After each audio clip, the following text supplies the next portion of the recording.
ಉತ್ತರ ಕರ್ನಾಟಕ ರೆಸಿಪಿ ನೋಡಾಕತ್ತಿರೋ ಎಲ್ಲ ವೀಕ್ಷಕರಿಗೂ ನಿಮ್ಮ ಮನೆ ಮಗಳು ತ್ರಿವೇಣಿ ಪಾಟೀಲ್ ಮಾಡುವ ನಮಸ್ಕಾರಗಳು. ನಾನಿವತ್ತು ಹಾಲಿನ ಪೌಡ್ರಿಂದ ಜಾಮೂನ್ ಮಾಡ್ತೀನಿ ರೀ. ಆ ಜಾಮೂನ್ ಹೆಂಗೆ ಮಾಡೋದಂತ ನೋಡ್ಕೊಂಬರೋಣ ಬರ್ರಿ. ಮೊದಲೇದಾಗಿ ಒಂದು ಪಾತ್ರೆ ತೊಗೊಂಡಿನಿ ರೀ. ಈಗ ಇದಕ್ಕೆ ನಾ 1 ಕಪ್ ಹಾಲು ಹಾಕ್ಕೋತೀನಿ ರೀ. ಈಗ ನೋಡ್ರಿ ನಾ ಈ ಕಪ್ ತೊಗೊಂಡಿನಿ. ಈ ಕಪ್ಪಿಲೆ 1 ಕಪ್ ಹಾಲು ಹಾಕ್ಕೋತೀನಿ ರೀ. ಇವು ಕಾಯಿಸಿ ಆರಿಸಿದ ಹಾಲು ಅದಾವ್ರಿ. ಈಗ ನೋಡ್ರಿ 1 ಕಪ್ ಹಾಲು ಹಾಕ್ಕೋತೀನಿ ರೀ. ಇದಕ್ಕೆ ಅಳತಿ ಭಾಳ ಮುಖ್ಯ ರೀ. ನೀವು ಯಾವ ಕಪ್ಪಿಲೆ ಹಾಲು ತೊಗೊಂಡಿರ್ತೀರಲ್ಲ ಆ ಕಪ್ಪಿಲೆ ಹಾಲಿನ ಪೌಡ್ರ್ ತೊಗೋಬೇಕಾಗ್ತೈತೆ ರೀ. ಈಗ ಇದಕ್ಕೆ ನಾನು 2 ಸ್ಪೂನ ತುಪ್ಪ ಹಾಕ್ಕೋತೀನಿ ರೀ. ನಾನು 1 ಟೇಬಲ್ ಸ್ಪೂನಷ್ಟು ರವೆ ತೊಗೊಂಡಿನಿ ರೀ, ಮೀಡಿಯಮ್ ರವೆ. ನೀವು ಚಿರಟ್ ರವೆ ಆದರೂ ಹಾಕೋಬೋದು, ಮೀಡಿಯಮ್ ರವೆ ಆದರೂ ಹಾಕ್ಕೋಬೋದು ರೀ. ಇದೆಲ್ಲ ಚಲೋ ಹೊತ್ತಿಗೆ ಮಿಕ್ಸ್ ಮಾಡ್ಕೊಳ್ಳೋಣ ರೀ. ನೀವು ಅನ್ಕೋಬೋದು ಸ್ಟವ್ ಮೇಲೆ ಇಟ್ಟಿಲ್ಲ, ಇಲ್ಲೇ ಕೆಳಗೆ ಮಾಡಕತ್ತಾರಲ್ಲ ಇವರು ಅಂತ ನೀವು ಅನ್ಕೋಬೋದು. ಈಗ ನಾನು ಹಾಲಿನ ಪೌಡ್ರೆಲ್ಲ ಮಿಕ್ಸ್ ಮಾಡಿಕೊಂಡು ಸ್ಟವ್ ಮ್ಯಾಗ ಇಡ್ತೀನಿ ರೀ. ಇಲ್ಲಾಂದ್ರೆ ಗಂಟಾಗೋ ಸಾಧ್ಯತೆ ಇರ್ತೈತೆ ರೀ ಅದು. ಈಗ ನೋಡಿರಿ ಎಲ್ಲ ಚಲೋ ಹೊತ್ತಿಗೆ ಮಿಕ್ಸ್ ಮಾಡ್ಕೊಂಡಿನಿ.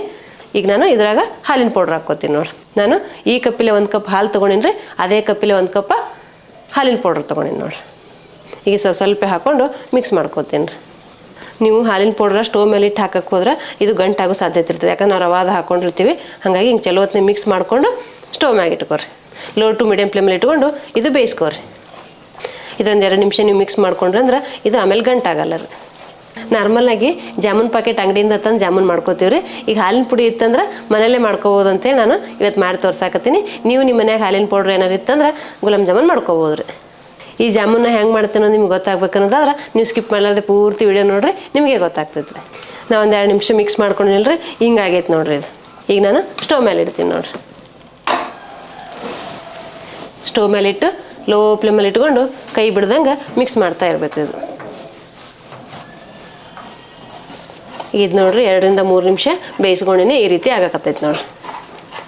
ಇದು ಪೂರ್ತಿ ಗಟ್ಟಿಯಾಗಿ ತಳ ಬಿಡುವವರೆಗೂ ಬೇಯಿಸ್ಕೋಬೇಕು. ಹಿಂಗೆ ಮಿಕ್ಸ್ ಮಾಡ್ತಾನೆ ಇರ್ಬೇಕು ರೀ. ನೀವು ಹೈ ಫ್ಲೇಮಲ್ಲಿ ಇಟ್ಟರೆ ಹೊತ್ತು ಸಾಧ್ಯತೆ ಇರ್ತೈತೆ ರೀ. ಅದು ಪಾತ್ರೆಗೆಲ್ಲ ಅಂಟ್ಕೊಂಡ್ಬಿಡ್ತೈತಿ. ಹಾಗಾಗಿ ಲೋ ಟು ಮೀಡಿಯಮ್ ಫ್ಲೇಮಲ್ಲಿ ಇಟ್ಕೊಂಡು ಹಿಂಗೆ ಮಿಕ್ಸ್ ಮಾಡ್ತಾ ಇರ್ಬೇಕು ರೀ. ಇದು ಪಾತ್ರೆ ಎಲ್ಲ ತಳ ಬಿಡುವವರೆಗೂ ಇದೇ ರೀತಿ ಮಿಕ್ಸ್ ಮಾಡ್ಬೇಕು ರೀ. ನೋಡಿರಿ ನಾನು 4 ರಿಂದ 5 ನಿಮಿಷ ಮಿಕ್ಸ್ ಮಾಡೀನಿ. ಈ ರೀತಿ ಆಗಕತ್ತೈತೆ ನೋಡಿರಿ. ಈ ರೀತಿ ಗಟ್ಟಿ ಆಗೋವರೆಗೂ ಮಿಕ್ಸ್ ಮಾಡ್ಬೇಕು ರೀ. ನೋಡಿರಿ ತಳ ಎಲ್ಲ ಬಿಡಾಕತ್ತೈತಿ. ಈ ರೀತಿ ಮಿಕ್ಸ್ ಮಾಡ್ಕೋಬೇಕು.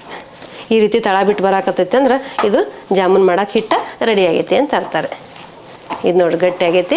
ಈಗ ಇದು ಸ್ಟವ್ ಆಫ್ ಮಾಡಿ ತಣ್ಣಗೆ ಬಿಡ್ತೀನಿ ನೋಡಿರಿ. ಇದೆಲ್ಲ ಒಂದು ಗೂಡೈತಿ ನೋಡಿರಿ. ಈಗ ನಾನು ಬೇಯಿಸಿ ತಣ್ಣಗೆ ಬಿಟ್ಟಿದ್ನಲ್ಲ ರೀ, ತಣ್ಣಗಾಗೈತಿ. ಈಗ ಒಂದು ಪ್ಲೇಟಿಗೆ ಹಾಕೋತೀನಿ ನೋಡ್ರಿ. ಈಗ ಪೂರ್ತಿ ತಣ್ಣಗಾಗ್ಬೇಕು ರೀ, ನಮ್ಮ ಕೈಯಲ್ಲೇ ಮುಟ್ಟಕ್ಕೆ ಬರ್ಬೇಕು ರೀ. ನಾನು 10 ನಿಮಿಷ ಬಿಟ್ಟಿದ್ದೆ, ಇದು ಪೂರ್ತಿ ತಣ್ಣಗಾಗೈತಿ ರೀ.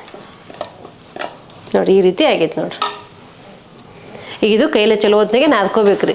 ಈಗ ನಾನಲ್ಲಿ ನಾದ್ಕೊಳ್ಳೋರಿಗೆ ಸಕ್ಕರೆ ಪಾಕ ಮಾಡಕ್ಕೆ ಇಟ್ಕೋತೀನಿ ರೀ. ನೀವು ಅನ್ಕೋಬೋದು ಇದೇನು ಕಾಳು ಆಗೈತೆಲ್ಲ ಹೆಂಗೆ ಮಾಡ್ತಾರೆ ಇವರು ಅಂತೇಳಿ. ನೋಡಿರಿ ಕೈ ಗಂಟ್ಲಾರ್ದಂಗೆ ಬಂದಿತ್ತಂದ್ರೆ ಜಾಮೂನ ಮಸ್ತಾಗಿ ಬರ್ತಾವೆ ನೋಡಿರಿ. ಈಗ ನೀವು ಹಿಂಗೇನು ಮಾಡ್ಕೋಬೋದು. ಇದು ಎಣ್ಣೆ ಹಾಕಿದ ತಕ್ಷಣ ಕ್ರ್ಯಾಕ್ ಬರೋ ಸಾಧ್ಯತೆ ಇರ್ತೈತಿ, ಒಡಿ ಸಾಧ್ಯತೆ ಇರ್ತೈತಿ. ಹಾಗಾಗಿ ಇದು ಚಲೋ ಹೊತ್ತಿಗೆ ಕೈಲೇ ನಾದ್ಕೊಂಡು ಮಾಡ್ಕೋಬೇಕಾಗ್ತೈತೆ ರೀ. ಈಗ ಅಷ್ಟೊತ್ತನ ಹಿಟ್ಟು ನಾದ್ಕೊಳ್ತಾನೆ ಸಕ್ಕರೆ ಪಾಕ ಮಾಡಕ್ಕೆ ಇಡೋಣ್ರಿ. ಈಗ ಒಂದು ಪಾತ್ರೆ ಇಟ್ಕೊಂಡೇನಿ ರೀ. ಈಗ ಇದಕ್ಕೆ ನಾನು 1 ಕಪ್ ಸಕ್ಕರೆ ಹಾಕ್ಕೋತೀನಿ ರೀ. ನಾನು ಹಾಲಿನ ಪೌಡ್ರ್ ಯಾವ ಕಪ್ಪಿಲೆ ತೊಗೊಂಡಿಲ್ಲ ರೀ, ಆ ಕಪ್ಪಿಲೆ ಸಕ್ಕರೆ ಹಾಕ್ಕೋತೀನಿ ರೀ. ಈಗ ಅದೇ ಕಪ್ಪಿಲೆ 1 ಕಪ್ ನೀರು ಹಾಕ್ಕೋತೀನಿ ರೀ. ನೀವು ಹೆಚ್ಚು ಕಮ್ಮಿ ಮಾಡ್ಕೋಬೋದು ರೀ. ಈಗ ನೋಡ್ರಿ 1 ಕಪ್ ನೀರು ಹಾಕ್ಕೋತೀನಿ. ಈಗ ಇದು ಸಕ್ಕರೆ ಕರಗಬೇಕು ರೀ. ನಾನಲ್ಲಿ ಸಕ್ಕರೆ ಪಾಕ ಮಾಡಕ್ಕೆ ಇಟ್ಟೀನಿ ರೀ. ಇದು ಹಿಟ್ಟ ಚಲೋ ಹೊತ್ತಿಗೆ ನಾದ್ಕೋತೀನಿ ರೀ. ಈ ರೀತಿ ಅಂಗೈ ಹೆಚ್ಚಿ ನಾದಬೇಕಾಗ್ತೈತೆ ರೀ. ಯಾಕಂದ್ರೆ ನಾವು ರವೆ ಹಾಕಿರ್ತೀವಿ, ಹಾಲಿನ ಪೌಡ್ರ್ ಹಾಕಿರ್ತೈತಿ. ಹಾಗಾಗಿ ಚಲೋ ಹೊತ್ತಿಗೆ ನಾದ್ಕೋಬೇಕು ರೀ. ಇದು ನೋಡಿರಿ ಎಷ್ಟು ಗಟ್ಟಿತ್ತು, ಎಷ್ಟು ಸಾಫ್ಟ್ ಆಗಾಕತ್ತೈತೆ ನೋಡಿರಿ. ನೀವು ಎಷ್ಟೊತ್ತು ನಾದ್ತಿರಲ್ರಿ ಅಷ್ಟು ಚಲೋ ಹಿಟ್ಟು ಬರ್ತೈತೆ ರೀ. ಅದು ಜಾಮೂನು ಪಳ್ಳಾಗಿ ಬರ್ತಾವ್ರಿ. ಈಗ ನೋಡಿ ನೀವು ಕೈಯಲ್ಲಿ ನೋಡಿದ್ರೆ ನಿಮಗೆ ಗೊತ್ತಾಗ್ತೈತೆ ನೋಡಿ ಎಷ್ಟು ಸಾಫ್ಟಾಗಿ ಬರ್ತಾವೆ. ಒಂದಿಟ್ಟು ಕೈ ಗಂಟಲ್ಲ, ಹಿಂಗೆ ಕೈ ಗಂಟಿಲ್ಲ, ಹಿಂಗೆ ಸಾಫ್ಟಾಗಿ ಬಂದೈತೆ ಅನ್ನೋದಾದ್ರೆ ಇದು ನಿಮ್ಮ ಹಿಟ್ಟು ಸರಿಯಾಗೈತೆ ಅಂತ ಅರ್ತಾರೆ. ನೋಡಿ ಎಷ್ಟು ಸ್ಮೂತಾಗಿ ಎಷ್ಟು ಮಸ್ತಾಗಿ ಬಂದಾವ್ರಿ. ನೀವು ಇದು ಹಿಂಗೇನೂ ಮಾಡ್ಕೋಬೋದು ರೀ. ಹಿಂಗೆ ಮಾಡ್ಕೊಂಡ್ರೆ ಇವು ಪಾಕದಾಗ ಹಾಕಿದ ತಕ್ಷಣ ಒಡಿ ಸಾಧ್ಯತೆ ಇರ್ತಾವ್ರಿ. ಹಾಗಾಗಿ ಸ್ವಲ್ಪ ಯಾವ್ದಾದ್ರು ಬೈಂಡಿಂಗಿಗೆ ಹಿಟ್ಟು ಹಾಕೋಬೇಕು ರೀ. ನೀವು ಚಿರಟ್ ರವೆ ಆದರೂ ಹಾಕೋರಿ, ಮೈದಾ ಹಿಟ್ಟಾದರೂ ಹಾಕೋರಿ, ಇಲ್ಲ ಗೋಧಿ ಹಿಟ್ಟಾದರೂ ಹಾಕೋರಿ. ನಾನೀಗ ಗೋಧಿ ಹಿಟ್ಟು ಹಾಕೋತೀನಿ ನೋಡಿರಿ. 1 ಸ್ಪೂನಷ್ಟು ಗೋಧಿ ಹಿಟ್ಟು ಹಾಕೋತೀನಿ ರೀ. ನೀವು ನೋಡ್ಕೊಂಡು ಹಾಕೋಬೇಕಾಗ್ತೈತೆ ರೀ. ಇದು ಬೈಂಡಿಂಗಿಗೆ ಸಲುವಾಗಿ ರೀ. ನಾನು ಗೋಧಿ ಹಿಟ್ಟು ಹಾಕ್ಕೊಂಡೀನಿ. ನೀವು ಬೇಕಾದ್ರೆ ಮೈದಾ ಹಿಟ್ಟು ಹಾಕ್ಕೋಬೋದು ರೀ. ನೋಡಿ ಈ ರೀತಿ ನಾದ್ಕೋಬೇಕು. ಇದು ಜಸ್ಟ್ ಬೈಂಡಿಂಗಿಗೋಸ್ಕರ ರೀ, ಜಾಸ್ತಿ ಏನು ಹಾಕೋಬೇಕಾಗಿಲ್ಲ. 1 ಟೇಬಲ್ ಸ್ಪೂನ್ ಹಾಕ್ಕೊಂಡ್ರೆ ಸಾಕು. ಈಗ ನಾನು 1 ಕಪ್ ಹಾಲಿನ ಪೌಡ್ರಿಂದ ಗುಲಾಬ್ ಜಾಮೂನ್ ಮಾಡಿ ತೋರ್ಸಾಕತ್ತೀನಿ ರೀ. ಈ ಹಾಲಿನ ಪೌಡ್ರಿಂದ ಬೇರೆ ಬೇರೆ ರೆಸಿಪಿಗಳು ಮಾಡೋದು ನಿಮಗೆ ಏನಾರು ಗೊತ್ತಿತ್ತಂದ್ರೆ ನೀವು ಕಮೆಂಟ್ ಬಾಕ್ಸಲ್ಲಿ ತಿಳಿಸ್ರಿ, ನಾನು ನಿಮ್ಗೆ ಅದನ್ನು ಮಾಡಿ ತೋರಿಸ್ತೀನಿ ರೀ. ಈಗ ಇಲ್ಲಿ ಪಾಕ ಮಾಡೋಕ್ಕಿಟ್ಟಿದ್ದೆ, ಸಕ್ಕರೆ ಪಾಕನೂ ರೆಡಿ ಆಗೈತಿ. ಈಗ ಇದು ಆ ಕಡೆ ಎತ್ತಿಟ್ಬಿಟ್ಟು ಎಣ್ಣೆ ಕಾಯಕ್ಕೆ ಇಡ್ತೀನಿ ರೀ. ಇದು ಜಸ್ಟ್ ಪಾಕ ಆದ್ರೆ ಸಾಕ್ರಿ, ಒಂದೆಡೆ ಪಾಕ ಆಗ್ಬೇಕತ್ತೇನಿಲ್ಲ. ಸಕ್ಕರೆ ಕರಗಿ ಪಾಕ ಆದ್ರೆ ಸಾಕ್ರಿ, ಒಂದು 5 ನಿಮಿಷ ಬೇಯಿಸ್ಕೊಂಡ್ರೆ ಸಾಕ್ರಿ. ಈಗ ನೋಡಿರಿ, ಇದು ಸಕ್ಕರೆ ಕರಗಿ 5 ನಿಮಿಷ ಕುದ್ದೈತ್ರಿ. ಈಗ ನಾನು ಆ ಕಡೆ ಎತ್ತಿಟ್ಬಿಟ್ಟು ಎಣ್ಣೆ ಕಾಯಕ್ಕೆ ಒಂದು ಪಾತ್ರೆ ಇಟ್ಕೋತೀನಿ ರೀ. ಈಗ ನಾನು ಎಣ್ಣೆ ಕಾಯಕ್ಕೆ ಒಂದು ಪಾತ್ರೆ ಇಟ್ಕೋತೀನಿ ನೋಡಿರಿ. ಈಗ ಇದಕ್ಕೆ ಜಾಮೂನ್ ಕರಿಯಕ್ಕೆ ಬೇಕಾಗಷ್ಟು ಎಣ್ಣೆ ಹಾಕ್ಕೋತೀನಿ ರೀ. ಈ ಜಾಮೂನ್ ಮುಳುಗೋಷ್ಟು ಹಾಕ್ಕೊಂಡ್ರೆ ಸಾಕ್ರಿ. ಇದು ಎಣ್ಣೆ ಬಿಸಿ ಆಗಲ್ಲ ರೀ. ಇದನ್ನು ಆದಷ್ಟು ಲೋ ಟು ಮೀಡಿಯಮ್ ಫ್ಲೇಮಲ್ಲಿ ಇಟ್ಕೊಂಡು ಫ್ರೈ ಮಾಡ್ಕೋಬೇಕಾಗ್ತೈತೆ ರೀ. ಈಗ ನಾನು ಜಾಮೂನ್ ಉಂಡೆ ಮಾಡ್ಕೋತೀನಿ ನೋಡಿರಿ. ನಿಮ್ಗೆ ಯಾವ ಸೈಜಲ್ಲಿ ಬೇಕು ನೋಡಿಕೊಂಡು ಆ ಸೈಜಲ್ಲಿ ಉಂಡೆ ಮಾಡ್ಕೊರಿ. ನನಗೆ ಈ ಸೈಜಲ್ಲಿ ಮಾಡ್ತೀನಿ ನೋಡಿರಿ. ಈ ರೀತಿ ರೌಂಡಾಗೆ ಮಾಡ್ಕೋಬೇಕಾಗ್ತೈತೆ ರೀ. ನೋಡಿರಿ, ನಾನು ಜಾಮೂನ್ ಉಂಡೆ ಮಾಡ್ಕೊಂಡೆ ಈ ಸೈಜಲ್ಲಿ. ನಿಮಗೆ ಯಾವ ಸೈಜಲ್ಲಿ ಬೇಕು ನೋಡ್ಕೊಂಡು ಮಾಡ್ಕೊಡ್ರಿ. ನೋಡಿರಿ, ಒಂದು ಇಟು ಬಿರುಕು ಬಂದಿಲ್ಲ ನೋಡಿರಿ, ಎಷ್ಟು ಮಸ್ತಾಗಿ ಬಂದೈತೆ ನೋಡಿರಿ. ಈಗ ನೋಡಿರಿ, ಎಣ್ಣೆ ಕಾಯ್ದೈತಿ. ನಾನು ಲೋ ಫ್ಲೇಮಲ್ಲಿ ಇಟ್ಕೊಂಡಿನಿ. ಈಗ ಜಾಮೂನ್ ಬಿಡ್ತೀನಿ ನೋಡಿರಿ. ನಿಮ್ಮ ಪಾತ್ರೆ ಒಳಗೆ ಎಷ್ಟು ಇಡ್ತಾವೆ ನೋಡಿಕೊಂಡು ನೀವು ಬಿಡ್ಬೇಕಾಗ್ತೈತೆ ರೀ. ಒಮ್ಮೆ ಎಲ್ಲ ಬಿಡಬೇಡ್ರಿ, ನೀವು ನೋಡ್ಕೊಂಡು ಬಿಡ್ಬೇಕಾಗ್ತದೆ ರೀ. ಬಿಟ್ಟಿದ ತಕ್ಷಣ ತಿರುಗಿಸ್ಬೇಡ್ರಿ. ನೀವು ಈ ರೀತಿ ಮಾಡಿದ್ರೆ ಸಾಕ್ರಿ. ನೋಡಿರಿ, ಆದಷ್ಟು ಲೋ ಟು ಮೀಡಿಯಮ್ ಫ್ಲೇಮಲ್ಲಿ ಇಟ್ಕೊಂಡು ಫ್ರೈ ಮಾಡ್ಬೇಕಾಗ್ತದೆ ರೀ. ಇದು ಕೆಳಗಂಟು ಸಾಧ್ಯತೆ ಇರ್ತಾವೆ, ನೀವು ನೋಡ್ಕೊಂಡು ಫ್ರೈ ಮಾಡ್ಕೋಬೇಕಾಗ್ತದೆ ರೀ. ನೀವು ಹೈ ಫ್ಲೇಮಲ್ಲಿ ಇಟ್ಟರೆ ಮೇಲೆ ಮಾತ್ರ ಕೆಂಪಾಗಿಬಿಡ್ತಾವೆ ರೀ, ಒಳಗೆ ಹಂಗೆ ಹಿಟ್ಟು ಉಳಿತೈತಿ. ನೀವು ನೋಡ್ಕೊಂಡು ಲೋ ಫ್ಲೇಮಲ್ಲಿ ಇಟ್ಕೊಂಡು ಫ್ರೈ ಮಾಡ್ಕೋಬೇಕಾಗ್ತದೆ ರೀ. ಬರೀ ಹಾಲಿನ ಪೌಡ್ರ್ ಒಂದೇ ಆಗಿದ್ದು ನಡಿತೈತೆ ರೀ. ಯಾಕಂದ್ರೆ ಇದ್ರಾಗ ನಾವು ಗೋಧಿ ಹಿಟ್ಟು ಹಾಕಿರ್ತೀವಿ, ರವಾನೂ ಹಾಕಿರ್ತೀವಿ ರೀ.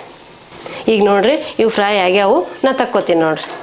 ಜಾಮೂನ್ ಅಂದ್ರೆ ಯಾರಿಗೆ ಇಷ್ಟ ಇಲ್ಲ ಹೇಳ್ರಿ, ಎಲ್ಲರಿಗೂ ಜಾಮೂನ್ ಇಷ್ಟ ಆಗ್ತೈತಿ. ನಾ ಎಲ್ಲ ನಮ್ನಿ ಜಾಮೂನ್ ಮಾಡಿ ತೋರ್ಸೀನಿ. ಹಾಲಿನ ಪೌಡ್ರದ್ದು ಮಾಡಿ ತೋರ್ಸೀನಿ, ರವೆದು ಮಾಡಿ ತೋರ್ಸೀನಿ, ಮಿಕ್ಸ್ ಜಾಮೂನ್ದು ಮಾಡಿ ತೋರ್ಸೀನಿ, ಡ್ರೈ ಜಾಮೂನ್ ಮಾಡಿ ತೋರ್ಸೀನಿ. ಎಲ್ಲ ಥರ ಜಾಮೂನು ಮಾಡಿ ತೋರ್ಸೀನಿ ರೀ. ಈಗ ಇದು ಹಾಲಿನ ಪೌಡ್ರ ರವೆ ಗೋಧಿ ಹಿಟ್ಟು ಹಾಕಿ ಮಾಡಾಕತ್ತೀನಿ. ಇದೊಂಥರ ಬೇಗ ಮತ್ತು ಸುಲಭವಾಗಿ ಮಾಡ್ಕೊಳ್ಳೋಂಥ ಜಾಮೂನ್ ರೀ. ಹಾಗೆ ನೀವು ನಿಮ್ಮ ಮನ್ಯಾಗ ಒಂದ್ಸತಿ ಮಾಡ್ಕೊಂಡು ನೋಡಿರಿ, ನಿಮಗೂ ಗೊತ್ತಾಗ್ತದೆ ರೀ. ನಿಮಗೆ ಯಾವ ಬೇರೆ ಬೇರೆ ಡಿಫ್ರೆಂಟಾಗಿ ಜಾಮೂನ್ಗಳು ಗೊತ್ತಿತ್ತು ಅಂದ್ರೆ ಕಮೆಂಟ್ ಬಾಕ್ಸಲ್ಲಿ ತಿಳಿಸ್ರಿ, ನಾನು ನಿಮ್ಗೆ ಅದನ್ನು ಮಾಡಿ ತೋರಿಸ್ತೀನಿ. ನಾರ್ಮಲ್ ಜಾಮೂನ್ ಆದ್ರೆ ಡೈರೆಕ್ಟ್ ಎಣ್ಣೆಯಿಂದ ಪಾಕಕ್ಕೆ ಹಾಕೋತೀವಿ. ಎಣ್ಣೆಗಿಂತ ತೆಗೆದ ತಕ್ಷಣ ಬಿಸಿ ಇದ್ದಾಗೆ. ಇದು ಹಂಗೆ ಹಾಕ್ಬೇಡ್ರಿ, ಸ್ವಲ್ಪ ತಣ್ಣಗಾಗಲ್ರಿ. ಪಾಕನೂ ತಣ್ಣಗಾಗಬೇಕು, ಇವು ಕರ್ದಿದ್ದ ಜಾಮೂನು ತಣ್ಣಗಾಗಬೇಕು ರೀ. ತಣ್ಣಗಾದ ನಂತರ ನೀವು ಸಕ್ಕರೆ ಪಾಕಕ್ಕೆ ಹಾಕ್ಬೇಕಾಗ್ತದೆ ರೀ. ಈಗ ನಾನು ತಣ್ಣಗೆ ಹಾಕ್ಬಿಡ್ತೀನಿ ರೀ. ಒಂದು 5 ನಿಮಿಷ ತಣ್ಣಗಾದ ನಂತರ ಸಕ್ಕರೆ ಪಾಕಕ್ಕೆ ಹಾಕ್ತೀನಿ ರೀ. ಈಗ ನೋಡ್ರಿ, ನಾ ಇಷ್ಟು ಫ್ರೈ ಮಾಡ್ಕೊಂಡೀನಿ. ಈಗ ಇವು ತಣ್ಣಗಾಗ್ಯಾವ್ರಿ. ಇಲ್ಲ ಸಕ್ಕರೆ ಪಾಕ ಮಾಡ್ಕೊಂಡಿದ್ದು, ಸಕ್ಕರೆ ಪಾಕನೂ ತಣ್ಣಗಾಗೈತಿ. ಈಗ ಇವು ಜಾಮೂನ್ ಹಾಕೋತೀನಿ ನೋಡಿರಿ. ನಾನು ನಾರ್ಮಲ್ ರೆಡಿಮೇಡ್ ಜಾಮೂನ್ ಪ್ಯಾಕೆಟ್ ತಂದ್ರೆ ಬಿಸಿದೇ ಹಾಕೋತೀವಿ ರೀ. ಜಾಮೂನು ಬಿಸಿ ಇರ್ತಾವೆ ಮತ್ತು ಪಾಕನೂ ಬಿಸಿ ಇರ್ತೈತೆ ರೀ. ಈಗ ಇದಕ್ಕೆ ಪಾಕನೂ ತಣ್ಣಗಾಗೈತಿ, ಇವು ಫ್ರೈ ಮಾಡ್ಕೊಂಡಿದ್ದು ತಣ್ಣಗಾಗ್ಯಾವ್ರಿ. ಈಗ ನೋಡಿರಿ, ನಾ ಜಾಮೂನ್ಗಳು ಹಾಕೋತೀನಿ ನೋಡಿರಿ. ಇದೊಂದು 1 ಅವರ್ ನೆನಿಬೇಕು ರೀ. ಸಕ್ಕರೆ ಪಾಕ ಕುಡಿಬೇಕು ರೀ. 1 ಅವರ್ ಆದಮೇಲೆ ಹೆಂಗಾಗ್ಯಾವನು ನಾನು ನಿಮಗೆ ತೋರಿಸ್ತೀನಿ ರೀ. ಈಗ ನೋಡಿರಿ, ನಾವು 1 ಅವರ್ ಬಿಟ್ಟಿದ್ದೆ. ಇವು ಪಾಕ ಎಲ್ಲ ಕುಡ್ದಾವು. ಈ ರೀತಿ ರೆಡಿ ಆಗ್ಯಾವ ನೋಡಿರಿ ಜಾಮೂನ್. ಈಗ ನಾನು ಸರ್ವ್ ಮಾಡ್ತೀನಿ ನೋಡಿರಿ. ಈ ರೀತಿ ರೆಡಿ ಆಗ್ಯಾವು. ಈಗ ನಾನು ಸರ್ವ್ ಮಾಡ್ತೀನಿ ನೋಡಿರಿ. ಈಗ ನೋಡಿರಿ, ನಾ ಹಾಲಿನ ಪುಡಿ ಜಾಮೂನ್ ಮಾಡ್ಕೊಂಡಿದ್ನಲ್ಲ, ಎಷ್ಟು ಮಸ್ತಾಗಿ ಬಂದಾವ ನೋಡಿರಿ. ನೀವು ನಿಮ್ಮ ಮನೆ ಮಾಡ್ಕೊಂಡ್ರೆ ನಿಮಗೂ ಗೊತ್ತಾಗ್ತೈತೆ ರೀ. ಈಗ ನೋಡಿರಿ, ನಾವು ಒಂದು 4 ಹಾಕ್ಕೊಂಡು ಸರ್ವ್ ಮಾಡಾಕತ್ತೀನಿ ನೋಡಿರಿ. ನೋಡಿದ್ರಲ್ರಿ ವೀಕ್ಷಕರೇ, ಹಾಲಿನ ಪೌಡ್ರಿಂದ ಜಾಮೂನ್ ಮಾಡೋದನ್ನ. ಈ ಜಾಮೂನ್ ಮಾಡೋ ಪದ್ಧತಿ ನಿಮ್ಗೆ ಇಷ್ಟ ಆಗಿತ್ತಂದ್ರೆ ಒಂದು ಲೈಕ್ ಮಾಡಿರಿ, ಶೇರ್ ಮಾಡಿರಿ, ಕಮೆಂಟ್ ಮಾಡಿರಿ, ಸಬ್ಸ್ಕ್ರೈಬ್ ಆಗಿರಿ. ಧನ್ಯವಾದಗಳು.